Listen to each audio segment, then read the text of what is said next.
మరి ఏముంటుంది మా ప్లాన్, అమెరికా వెళ్తే సరే వెంకట్ అని ఒకసారి హ్యూస్టన్లో కోనా గ్రిల్ అని ఉంది, ఈయనకి ఫోటో కూడా తీసి పంపించా. మరి అందరూ అయిపోయారు అనుకుంటాం ప్రపంచంలో, చివరికి శ్మశానం కూడా ఫ్రెండ్షిప్ చేసుకుని ఆత్మలతో కూడా అల్లుకుపోయి ఆత్మీయుడు అనిపించుకుని వాళ్ళతో కూడా సినిమాలు ప్లాన్ చేస్తాడేమో అక్కడ పెట్టాడు తీసుకొచ్చి. ఎంత దయ్యాలంటే చెప్పండి. ఇప్పుడు మన బుచ్చిబాబు అక్కడ కూర్చున్నామంటే సమాధిలో ఎందుకు లేదు, సెట్టే అన్న, మనకి సెట్ కాదన్నా అంటున్నాడు. ఇంకా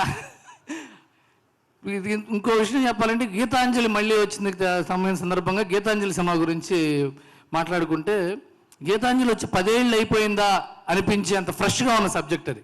ఎందుకంటే శ్రీనివాసరెడ్డి, రాజేష్, అంజలి ముగ్గురు మారలా, ఇప్పటికీ అట్లాగే ఉన్నారు. ఇందాక నేను సినిమా ట్రైలర్ వేసినప్పుడు గోపీచంద్ మల్లేన్ గారు అడిగారు, ఇది గీతాంజలి 1 టీజరా ట్రైలరా అని. ఎందుకంటే అందరూ ఇప్పుడులానే ఉన్నారు, అప్పుడు కూడా అంతే ఫ్రెష్గా కంటెంట్ కూడా ఉంది. అంత ఫ్రెష్ కంటెంట్ ఇప్పటికీ వస్తుందంటే అది ఫస్ట్ ఆఫ్, ఇప్పుడు మదర్ ఆఫ్ హారర్ కామెడీస్ అని డెఫినెట్గా నిజంగా అది. ఆ తర్వాత చాలా మంచి అన్ని సినిమాలు, చాలా సినిమాలు హిందీలో కూడా బూల్ బులయ్య లాంటి సినిమాలు సూపర్ హిట్ అయినాయంటే they all took their inspiration from Gitanjali. And Gitanjali has started many careers and many films of such genre. All the best Kona sir.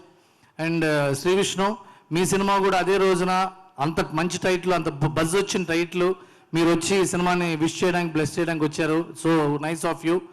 And ఇంతకుముందు మీరు అదేంటిది ఈ కార్తిక్ కాదు కదా, కార్తికేయ సినిమాకు ఆయన వచ్చి బొబ్బర్లంక అదే సినిమా బెదుర్లంక సినిమా కూడా వచ్చి విష్ చేశారు. ఆ తర్వాత కూడా ఇట్ బికేమ్ బిగ్ హిట్. నేను ఆ రోజు అన్నా, నేను ఆ రోజు బెదుర్లంక సినిమాతో తనే పక్కనే ఉన్నప్పుడు నేను, నీ హార్ట్ మంచిది శ్రీ విష్ణు, నువ్వు వస్తే హిట్ సినిమా అని. And really nice of you came. And అలాగే ఎప్పటిలాగానే కోనా గారి బల ప్రదర్శన లాగా ఇక్కడ బాబీ గారు, గోపి గారు, హేమంత్ వీళ్ళందరూ ఉన్నారు. వీళ్ళందరూ బ్లెస్సింగ్స్తో డెఫినెట్గా సినిమా చాలా పెద్ద హిట్ అవుతుంది.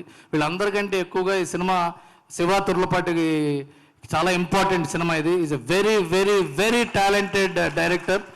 ఆయన కొరియోగ్రఫీలో నిన్ను కోరి సినిమాలో చాలా మంచి పాటలు చేశాడు. ఆ తర్వాత నేను అమెరికాలో కూడా కలిశాను ఆయన్ని.